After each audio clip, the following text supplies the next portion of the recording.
why we want to be able to find better ways to monitor whether somebody is paying attention or they're doing something different. The newest way to monitor attention is through a device like this one. These are ear pods that are launching later this year. These ear pods, much like the video you watched earlier, are ear pods that can pick up brainwave activity and tell whether or not a person is paying attention or their mind is wandering. Okay, well, you might think, fine, but even if we can tell whether a person is paying attention or their mind is wandering, you can't tell what they're paying attention to. You would be wrong.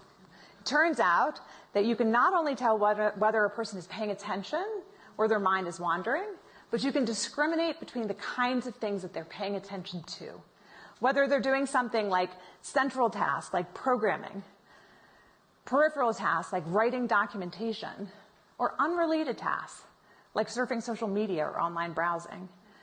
When you combine brainwave activity together with other forms of software and surveillance technology, the power becomes quite precise.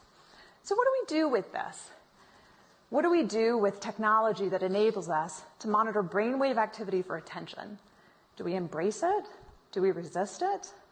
I believe that there is a pathway forward with such technology, but it's putting it in the hands of employees, enabling them to use it for themselves as a choice, whether or not they want to focus, whether or not they want the technology in order to improve their own performance, but not using it as a measure of their brain metrics to decide whether to fire them, hire them, or to watch for their lagging cognitive decline over time and using it as a way to discriminate against them.